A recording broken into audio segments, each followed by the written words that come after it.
They can learn from Uncle Lloyd. Oh no! He was making screaming noises pretending to be the trampoline. So no one told me when I was at school that the bin men were earning more than the teachers.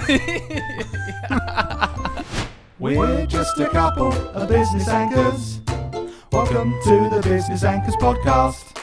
This jingle is slightly too long. This jingle is slightly too long. Welcome to the Business Anchors podcast, episode 12. It's time for celebration. The news we've all been waiting for months now. We're all so happy at Knowlton HQ right now because I can finally reveal in episode 12 of the Business Anchors podcast, I've had a haircut. Hey! If you're a viewer of the podcast right now, you can see the top of my head for the first time in about 6 or 7 episodes. And it looks. Didn't the guy who did it didn't give you the thing you wanted? You said to me. Oh no! I mean, this haircut definitely wasn't what I asked for. But What did you ask for? Oh, that's a good question. I said, "Oh God." Anyway, it's not that interesting. Yeah, Carry on. I'm just worried. Well, as soon as you asked me that, I'm worried that I wasn't very good with my communication. But yeah, I made sure I was the first haircut of when they opened because I thought could be risky going to a barber's. Loads of people going into one place, but I thought if I'm the first one, and it looks great. Yeah. I knew you were being sarcastic then. So What are we doing today? What's this one? we're talking about haircuts. No, we are talking about education. Yeah. I'm excited about this one because I think Because yours is terrible. Clearly my education was brilliant because I've turned out so well. Yeah.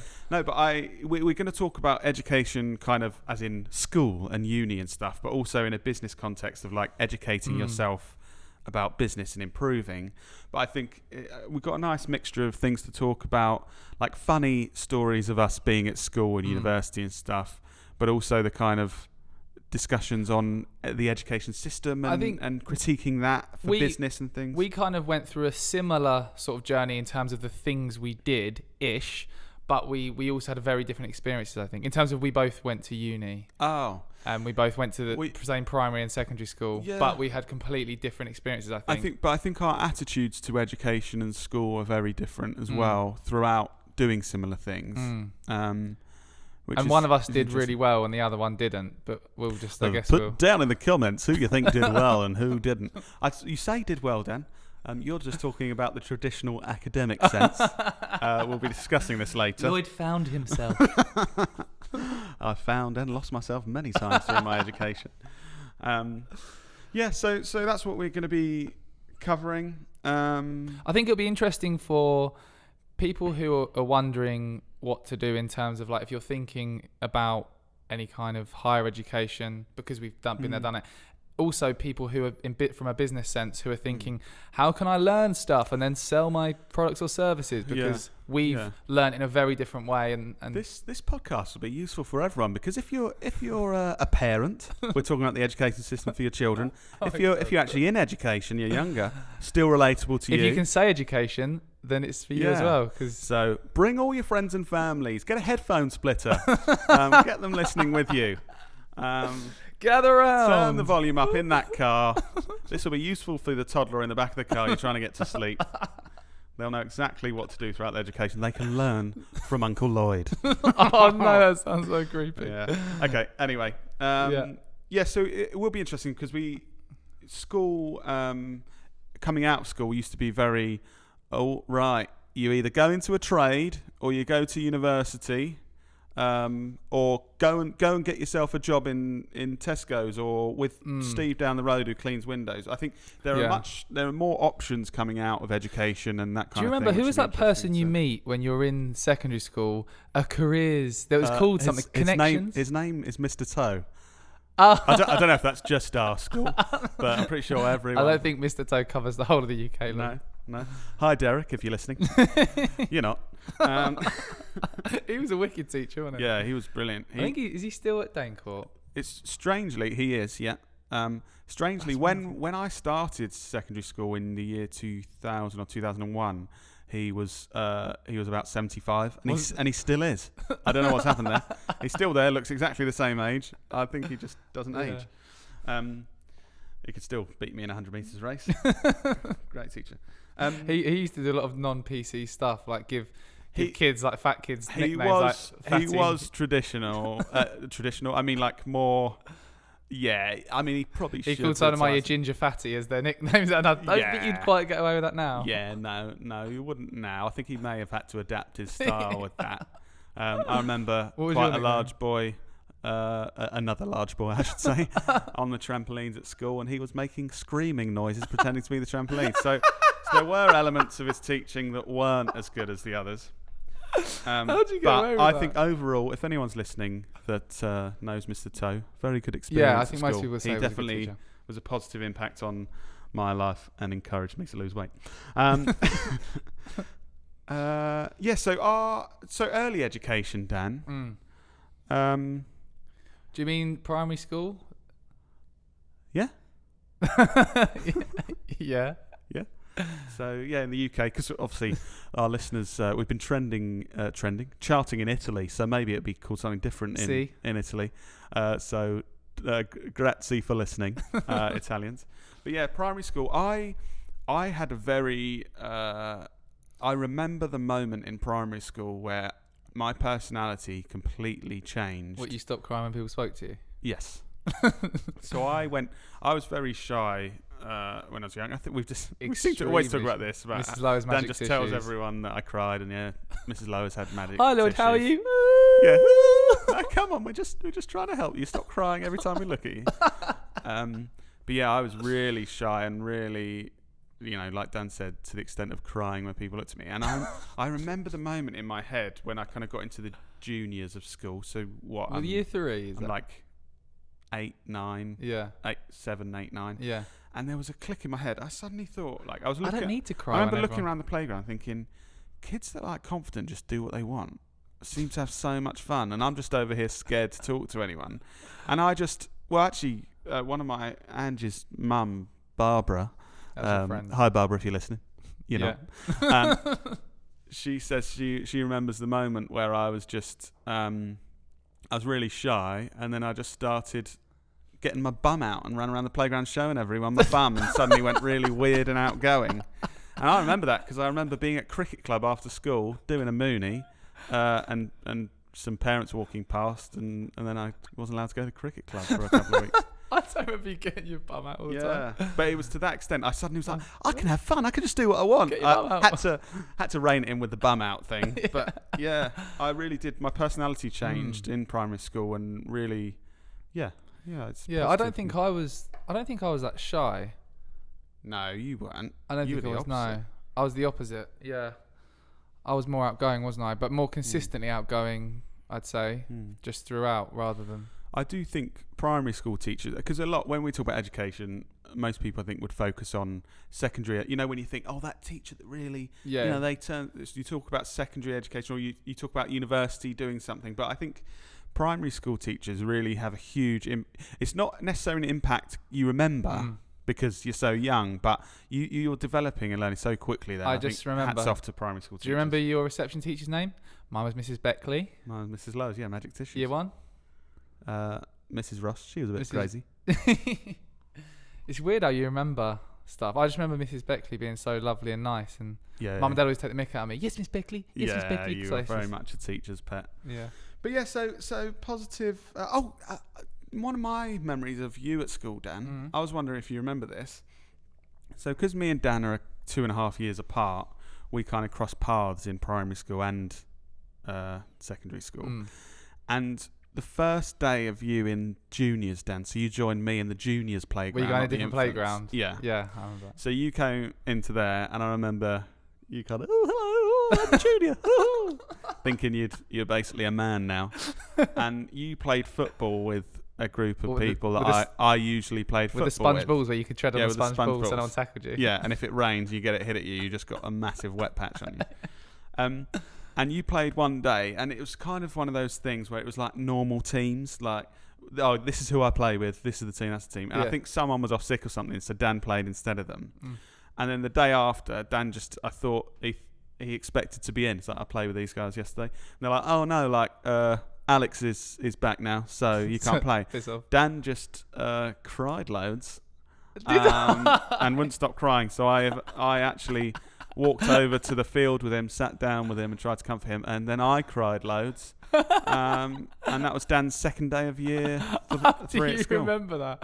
I do not remember I that. remember it because I was I'm quite an emotional person. If someone I like or love cries, I'm basically there sobbing with them. Yeah. But I think that's why I remember it. It was quite emotional at that time. Yeah. How weird that like something so emotional, like, that boy didn't let me play football with him. And I'm like, yeah, I know, but it'll be okay. We'll get through this. It'll be fine. Do you know what I remember doing? That just made me remember doing weird things. Like, I remember thinking it was cool in that one of those years when it rained and you got really wet and you'd go outside and like whoever got the wettest was the coolest. And I remember one day. Not sure that was a thing. No, but I don't know why.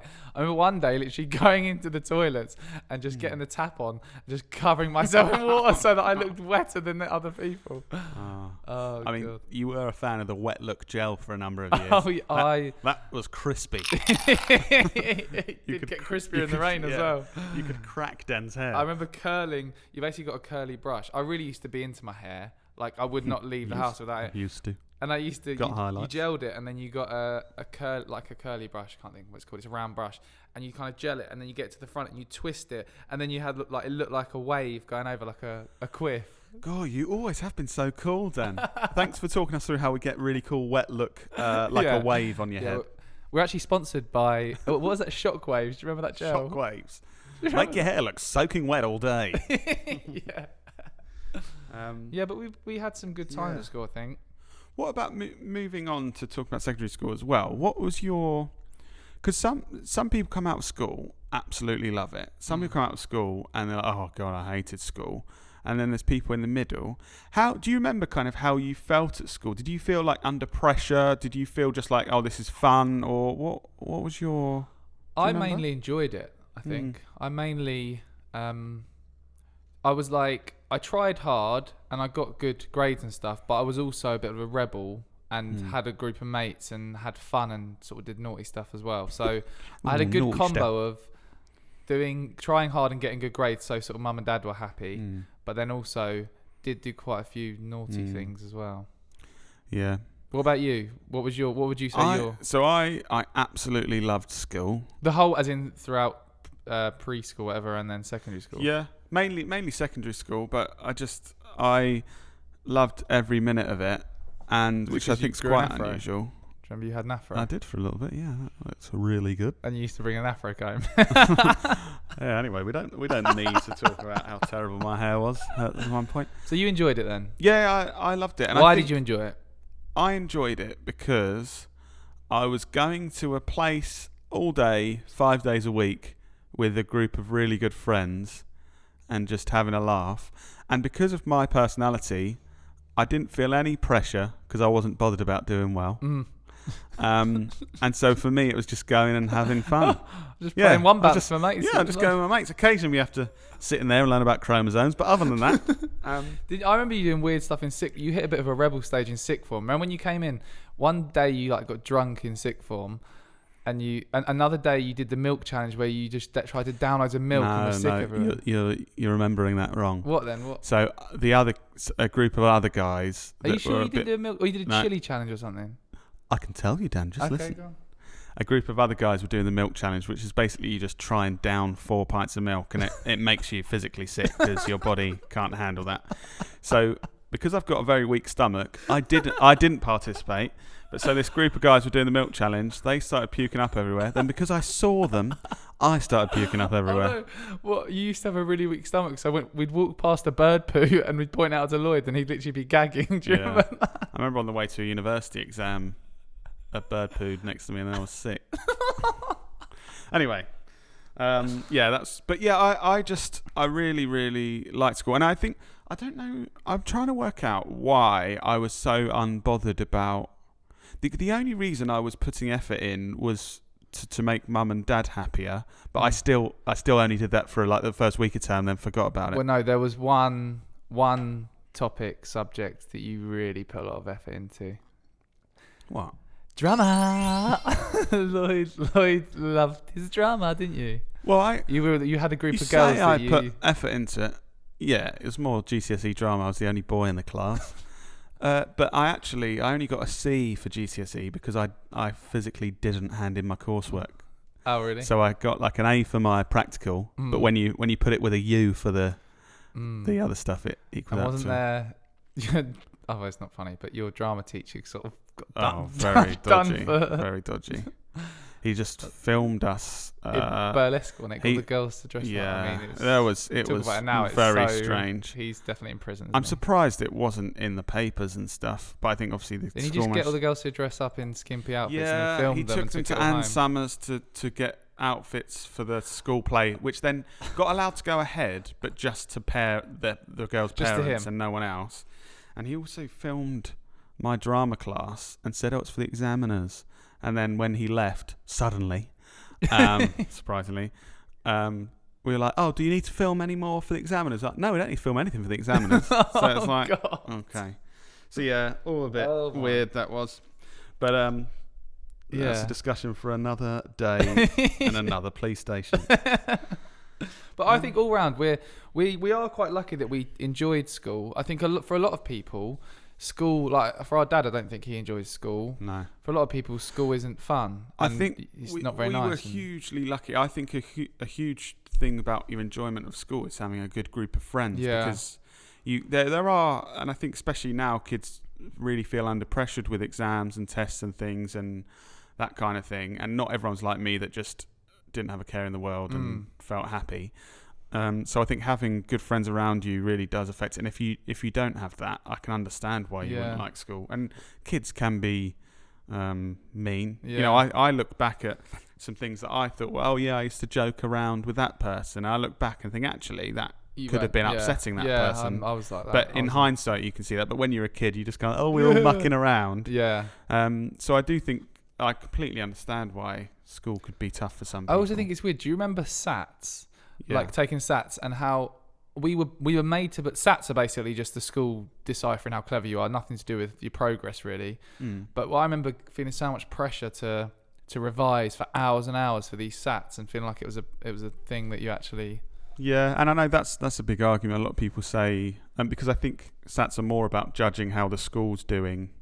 Just put the kids under pressure and then. Yeah, it's the children. When you're kids, you don't really understand why you're doing tests. You just think, I've got to do well. My teacher said I've got to try hard, and my mum and dad want me to do well, and grandma says she'll buy me a £5 toy if I do well. And I think, I do feel, and I also think, I don't know, a lot of those tests don't really make sense. Oh no, like the non-verbal reasoning and all those. Do you know, if this shape slightly moves sideways a bit, times 3. Yeah, because we live in Kent, in an area where it was called the 11 plus. Now I think it's just called the Kent test. Yeah. But if you pass, you go to grammar school, and if you fail, you don't. Yeah. But yeah, it was basically IQ tests and things, and I do think this isn't fair because I feel the more wealthy families basically got private tutors in to train their children how to pass. Not necessarily meaning they're more intelligent than other children. They just had more. But it's like you train to get good at the test rather than anything else. And I don't know. I don't think that's a very fair system because at the end of the day, being able to afford private tutoring will give you a better... Do you also remember another thing they used to sort of, which again is a non-PC thing, they used to not threaten you, but say, if you don't try hard, you'll be a bin man. And I watched an episode of Come Dine With Me last night, and a bloke was sort of saying that, and then one of the people there was a refuge thing, and he's like, it's weird that they put that was a normal thing. You be a bin man. It's like, no one told me when I was at school that the bin men were earning more than the teachers. Oh, be careful! They should be saying, "Be careful, otherwise you might be a teacher." Yeah. But because you were gonna be, you obviously went to uni, didn't you? And you were gonna be a teacher, but then didn't you not like the idea of you basically go home and mark books all night on? Yeah, the overall. I mean, I like to work not hard, and that was hard. No, I came out of it. I qualified as a primary school teacher, but I was 20. I don't think I'd even turned 21 yet because I was one of the younger ones. And I was looking at the kind of the lifestyle of a teacher, and like I said, hats off to teachers because they work so hard. And it's not like, you know, people go, oh, got the school holidays off, 9 till 3. And it's like, it's the complete opposite of that. It's like, so they've got those 2 weeks off. Yeah. They might have a couple of days where they don't have to do stuff. They do only get 6 weeks off for summer as well. So. You're one of them, aren't you? No, but I know what you mean. They've got to do loads of... Yeah, so I was being 20, I kind of looked at it and thought, I basically didn't want to sign myself up to that lifestyle yet. I kind of thought, well, let's try some different stuff. And I've got that qualification if I want to go to that. And I really enjoyed the time in the classroom actually teaching, but it was the paperwork and things around it that I... Do you remember hearing any like weird stories from school, things that happened? I've got one in mind, which is pretty horrendous. But it was a kid below me at school. You know, you hear those stories. This is actually true. Right. But he it's horrible. But he basically took a dump on a teacher's desk. Did you hear about that? Is this one of those things where you say he and it's you? No. Really? No. I do remember something like that. Yeah. Just imagine going into your secondary school teacher. I don't know if I'd be cut out for that. No way. Putting up with kids that are just... Well, we went to a grammar school that, on average, there's normally less behavioural issues and things. But still, I couldn't have dealt with it. Yeah, people taking dumps on teachers' desks. Yeah. Imagine I went back to do. We had to, when I trained to be a primary school teacher, we had to do an alternative placement. So we basically had to do a placement around education that wasn't in a primary school. So you could go to a nursery, or you could go to like a drama school. But I went. You obviously went to that then. No, I went back to Dane Court in the PE department. And because I was I think I was 19 at the time, but some of the oldest kids doing sport had already turned 18. Yeah. So that was really weird. Like, respect me, because I'm your teacher now.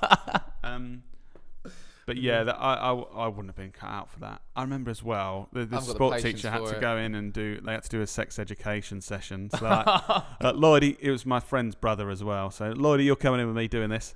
And in front of this group of 18-year-olds, I just went, guys, we've got today, I know you'll be giggling stuff. We're going to be learning about condoms. We're going to be talking about masturbation. And then he said, and for that section, I've brought in an expert on masturbation. This is Mr. Knowlton. And I was just sat there in front of them, and they were all sniggering, and I was kind of like, you have made me look like a... And I was like, no, I'm not, kids. That's not who I am. But yeah, that was... Have you got any other interesting stories from school that pop out into your head? Loads of weird stuff happened in your year. Yeah. Do you know you had the hard crew, didn't you? That was the hard crew. Something I did at school. Do you want to hear my most rebellious thing I ever did at school, I reckon? Go on. How long can you face criminal charges for stuff? I don't know. Anyway, let's just say Brian did this. My friend Brian. Yeah. So my friend Brian. Yeah. We had the sixth form common room that was like this little hut. Yeah. That we had when you get into sixth form. It's like, I'm intrigued cool. Now. We've got our own little area, and we had like a Nintendo 64 in the corner, and we just hung out. Your hats backwards. Only older kids can come in here because we're so cool. No, none of you younger kids, thanks. And so it was like quite a cool area and stuff. And I quite a cool area. Cool. Oh god, I sound like such a dad now. You're so uncool. This is really awesome area. Where we had games consoles. And there was like a system for the fire exit where you had to break a glass tube and the door opened. Yeah. So that glass tube got broken for whatever reason. I wasn't involved with that, officer.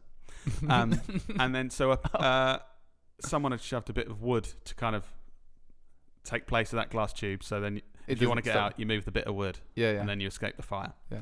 And I devised a plan where I took the bit of wood out and put a bit of pencil in there, tied a bit of string to it, put it outside the door so that I could get into the building if it was locked. And then one Friday night, we just went there and got drunk. Really? At like midnight on a Friday night. And one of the sports teachers, we had to wait for ages on the ground of this floor without putting any lights on because she was just playing badminton in the sports hall with her friends. Really? She was probably a rebel as well. Probably no one knew she was doing that. But yeah, Oh my just God. did. I think that's probably That one is of the quite most. rebellious for you. Other than putting a bra up on the flagpole. Oh yeah. I did that as well. Did you used to bench people? Do you remember benching? Oh, that's horrible. But I'd say yes, but I was probably benched as much as I got benched. Where basically someone goes on their hands and knees behind someone, then you push them and they just fall over. Very weird. Yeah. I think we should. That's enough about our weird school Okay. stories, anyway. But we're going to be talking more about actually the education system and less about us and more about that kind of thing soon. But I've got an idea, Dan. Go on. This will be more relevant to viewers of the podcast. Okay. So if you don't know, guys, if you are listening, you can view this podcast on YouTube, and there's also clips that we post on the Knowlton When Lloyd actually Facebook uploads page, Twitter, and so I think I'm going to ignore that comment. So I've got an idea. If you leave us a review with the words "my face" in your review, and don't make it obvious. So it could be something like, God, this really made my face hurt when I was laughing so much about how hilarious Lloyd is. Or, oh, great to have this content in my face. You know, you got to be better than that. If you put the words "my face" in your review for the next episode, Yeah. you see that screen behind us with our faces on. I see that screen behind some of the face on, yeah. We're going to put a listener's face in the middle of it Oh for my a whole God. episode. How amazing I know. So you can tell your grandkids there's one episode of this weird business podcast that not many people listen to, and my face was on a screen, but no one really viewed it, but my face was there. I mean, Yeah. what an incentive. I know. So I can imagine we're going to be getting a huge amount of reviews this week, because who wouldn't want that? Basically, the one person that says my face in your review, you get in your face on there. Yes. Yeah. There might be two. Who knows? Yeah. Yeah. And as I said before, we've been charting in Italy this week, so grazie, all you Italians out there. Amore. Yes. Cool. So, looking more at the education system, Dan, in this country, in the UK, or well, we could talk about globally, but do you think? So we said we went down a similar route of school, and then we went to university, and then came up with university and got a job. Do you think, like, what we went through did well to set us up for life? Do you think it was? Oh, you said life then, which I was about to say no, but you said life. So I think, I don't want to go Gary V on it, but I do think the education system's broken. Mm-hmm. All right, Gary. For a number of reasons. Just hustle, man. No, for a number of reasons. Firstly, I don't think you learn enough about practical shit.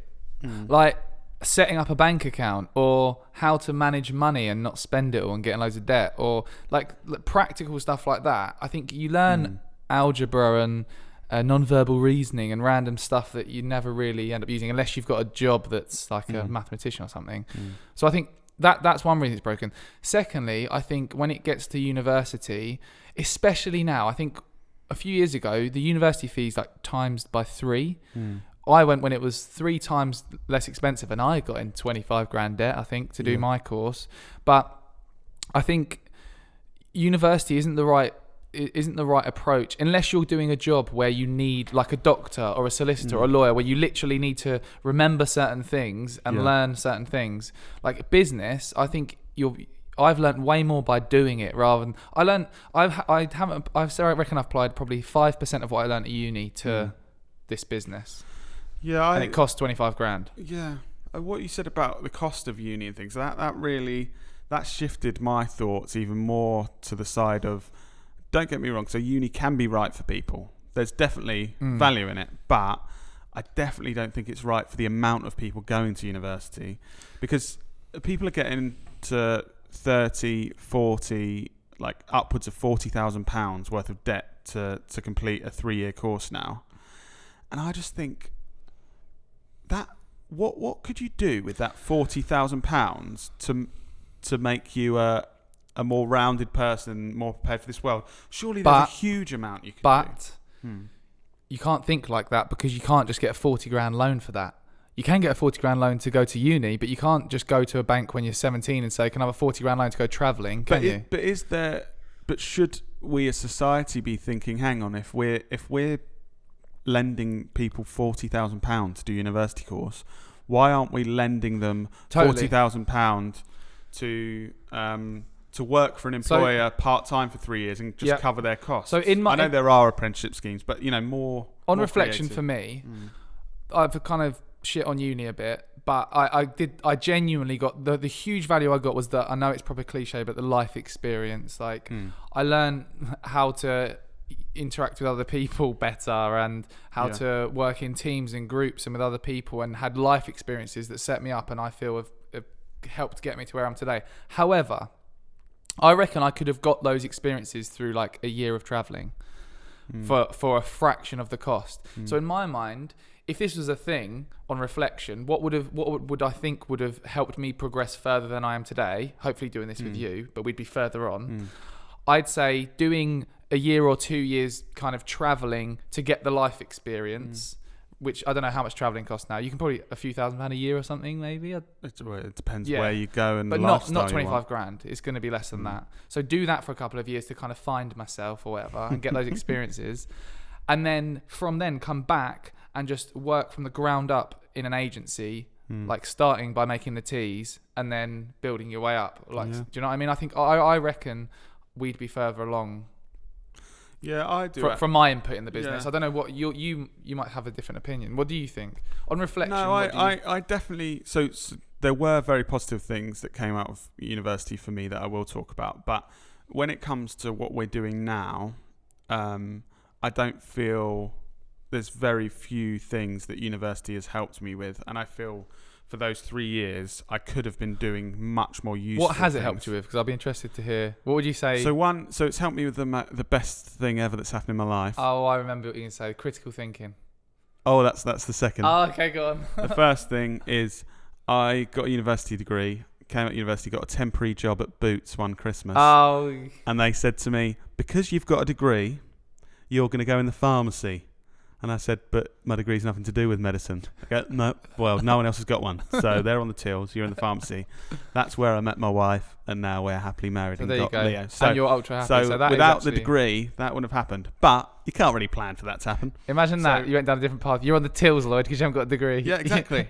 And You met that girl on the she just tills. looked over at me like, oh, not good enough for me. I'm in the pharmacy. So that's one good thing. So one good thing, like you said, Dan, there was literally one lecture out of the whole 3 years that was right That at you the went start to. that I went to that was about critical thinking and actually not just listening to what society puts in front of us, news, friends, family, information sources, actually looking at everything, critically thinking about, should I believe this? Why has this been communicated Why this way? should businesses be corporate? Why can't you be uncorporate? Yeah, what questions I can be, and that's helped me in my whole life. So, but could I have learnt that lesson for cheaper than £25,000 debt and 3 years of my life? Probably. Yeah. You'll just never know, though. It's so annoying. Or not annoying, but it's pointless to think on reflection. What would have happened if you wouldn't have gone to uni? And you just will never know. Yeah. I do think my university course was terrible value. It might have been my Didn't people just not turn up and stuff? Like I used to go to lectures, and the people teaching just didn't turn. It was very badly organised. They just wouldn't turn up. So then I'd just go home. It'd be kind of a whole day of just go home and get drunk. Yeah, fine, got nothing to do. Vodka and Dominoes it is again. Add to that student debt. But yeah, and just for the time that I was actually learning, or the opportunity to learn. Didn't always turn up, but just didn't add up to how much we were paying for it. Yeah. And then I know we've said this story before. We'll say it really quickly. I still love the story of you got so annoyed of yourself going out every day to clubs and stuff that you used to go to uni dressed in really rubbish clothes that you wouldn't want to go out in, and then you then to stop yourself going out, and then you'd end up just buying a whole outfit whilst out and about. It didn't work. I'd get talked into it at uni, then I'd just go down to Canterbury High Street and buy a full set of new clothes to then go out in the evening. I remember another thing you said about, because you were, it's a known thing, you were terrible with money when you were younger, like at uni, because didn't you, and I kind of get the feeling, because I had it as well, you've never had more than probably like 100 quid in your bank up until the age of 18. Well, my paper round, when I left my paper round, they were paying £16 a week. And then you go to uni, boom, 1,500 quid or whatever it was in your bank. You literally thought you won the lottery. Here's your student loan for the next, right, let's couple of £1,000. Oh, and also you got a £1,500 overdraft. I was basically there like, Are you joking? am I Bill Gates? I can do anything in the world I want to. And you did. And what I want to do is buy a bottle of vodka and buy 2 for Tuesday's Domino's pizza. Yeah. You just got but emotional again, debt, that's interesting about education. Obviously, like I should have at the age of 18 hopefully been more mature and responsible. But if I'm honest, I wasn't. And I think should it just makes sense surely at school to be learning about finances and when you just spend your overdraft. You have to pay that back, and then the interest adds up to this. Lloyd would just spend all of his overdraft, get to the bottom, and then just contact another bank provider and get another credit card. I was not even another one. I was paying off the same bank's overdraft with a loan from that bank, and they're like, "Yeah, it's fine. Yeah, it's all right." Yeah. But you're really good now. But I'm guessing. But again, it's just one of these weird things. We're talking about education and learning. So I learnt from that terrible experience and paying off that debt. For a number of years, and now I like to think I'm very good with money and finances and planning minted. with money. No, definitely not, but I'm not stupid with money. And so I learnt that. So it's kind of like, oh, was it worth it? And it's, I don't know. You don't know because you don't know the little things. We're just talking about the things we are aware that we've learned and got. There's probably tons of things that we don't even know we learned because one thing happened that impacted us and. The butterfly effect of that's ingrained in us because we feel. I also think there's a difference in learning the normal academic stuff at secondary school and uni and actually learning to be a better, more rounded person. And with university, it's still, I know there are now grants and things, but it's still, certainly my experience was that it was full of people that were a bit more comfortable financially and their families were. And whereas I felt families that didn't have as much money were more encouraged, like, oh no, you need to go out and get a job. And I feel like, so just being surrounded by people that were wealthy enough to go to university, does that set you up well for life? Will you be as good of a rounded person if you're just surrounded by people that are more highly educated and have more money? I don't know. Looking back at the moments in my life where I feel on reflection that I've learnt the most are when something's really impacted me, like either in a negative or positive way. So like after university, when I did my graduate job at Enterprise Rent-A-Car, one of the when I started the job, I fucked up loads of times. Basically, I just mucked up, and one of them I remember I drove a van for the first time in the wash bay. And basically, with the way the business was set up, the branch manager gets a percentage of the profits. So if you muck something up, it basically hits his wage because he has to pay for the repair of the. And I just was driving out the wash bay, and I just heard, and like just scraped the whole side of this van. It's literally thousands of pounds coming out of his pocket, and then like the feeling of. I know that's only a small lesson. Don't drive a van into the side of a wall, but it's the things where maybe people should do courses on that.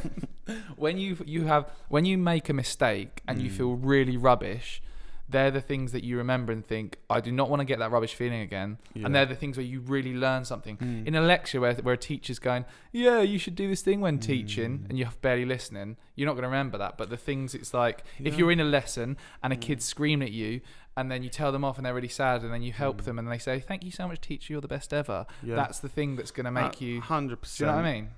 Yeah, and going back to my teaching course, I did, when I was in the classroom, I'd say I learnt 10, 20, 100 times more there than being taught the theory of do this. But there's value of people passing on information to you that you don't know in that way.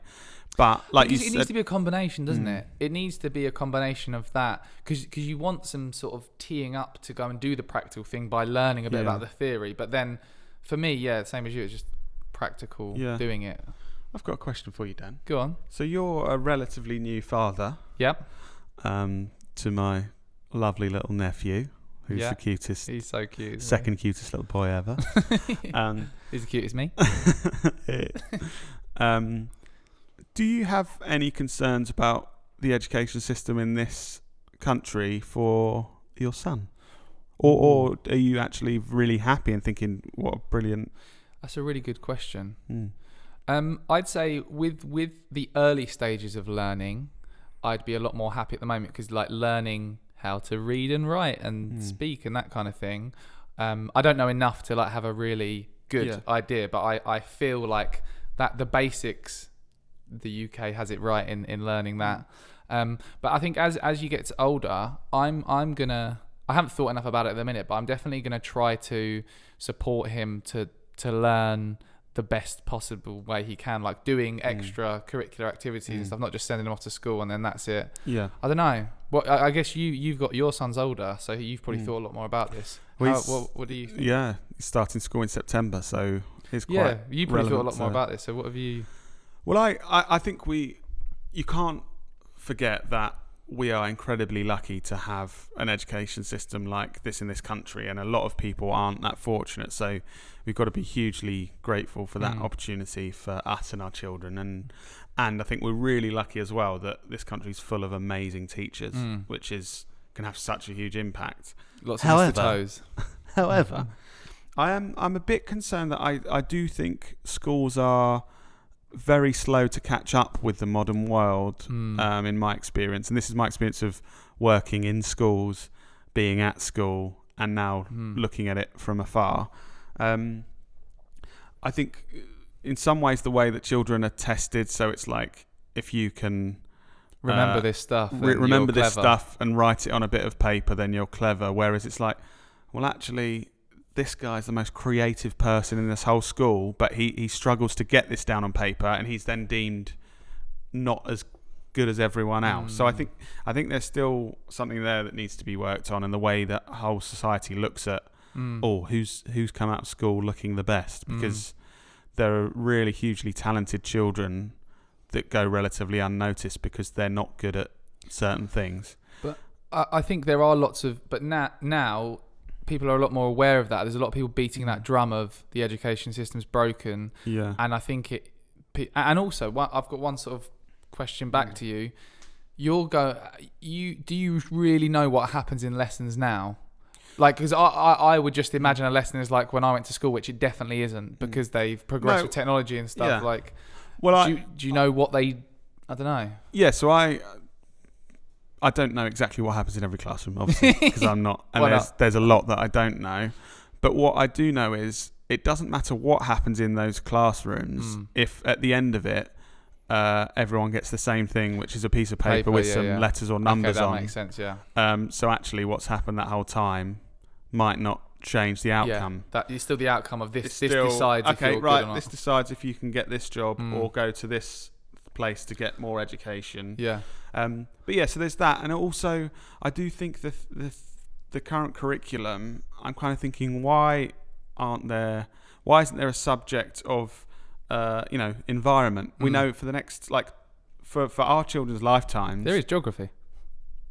Yeah, and I think, but you are right. I'm sure in the curriculum they'll be learning more about the environment stuff. But why isn't that a huge focus? Because we know it's a huge focus for our children's generation. Did you not learn about sedimentary rocks and exactly ISO something rocks? yeah. So you'll be fine. Just keep. Yeah. I've got a question for you on that. Kind of on that. We're hiring and stuff, and we're going to be hiring more over the next few years. Do you take any consideration into someone and really think about this, do you take any consideration into if someone came with A stars in everything they've ever done and someone came with Fs in everything they've ever done, do you not think that would impact your decision of hiring them at all? So if I'm completely honest, I rarely look at people's grades in GCSEs or A levels or the equivalent of those things. So the first thing that I look at is what they've been doing. So I was like, oh, okay, so you did go to school and secondary and did A levels, and then you went to university, and then you've been working here or whatever. So I look at their path through education and things, but I don't actually take notice of the actual grades. The grades. And I do think, and that kind of gives me some confidence, because I hope there are other employers out there the same, because I think you can from like your A levels when you're 18. If you're 22 or 23 going into a job, so much has happened in that 5 years that would put you in a different position to be hired than from when you were 16 or 18. I was going to say, what percentage, expanding that question to the whole of the UK, what percentage of employers do you reckon share the same opinion as you, and what percentage don't? I reckon it's something mental, like 5% have that and 95%. Yeah, I think more wouldn't, and it's understandable. Some think so. I think if you're trying to work if you've come out of school at 18 and you're trying to work for some IT company, they're going to look at your IT A level or equivalent of what that is these days, baccalaureate if you're doing a weird different thing or whatever you're doing. And I guess that does make sense. Like, right, this was literally last year. I'm going to check that you've got a good level of knowledge in this thing. But I do think if you're going for different jobs that are more general, that the skills are actually like communication skills and people skills. What was your grade in communication at school? It's like you haven't got a grade for that, have you? Or you're going into a sales role. It's kind of like, well, there's not a subject of sales. Do you really need to look at the other subjects? You got D's in religious education and geography. I've got one more question for you on that. Yeah. What tip would you give someone there's loads of people that are listening that are probably looking for jobs. If someone wanted a job in a certain company, what would they do? Like, you're saying that, your grades don't matter. I've got all A stars though. So me having A stars isn't going to help me. So what should I be doing to get that job I want in the company over there? So I think it depends what job. Because again, if you want to be a doctor, don't just go, Lloyd on the Business Anchors podcast said grades don't matter. So I'll just pretend to be a doctor and speak about it and it'll be fine. So terrible advice. Clearly there are those things where your grades matter. But in my previous role, I used to hire like 150 people a year and go through obviously more interviews than that. And you've done a lot, haven't you? And then obviously hiring people in this role. I actually think I'm quite qualified to answer this question. A lot of the other stuff we talk about, guys, we just make it up. But this I'm actually experiencing. But yeah, it's definitely about, like, even if you've left school and there's a year since you've left school, if you then have a CV that just shows or all you can talk about in your interview is went travelling, it was really good.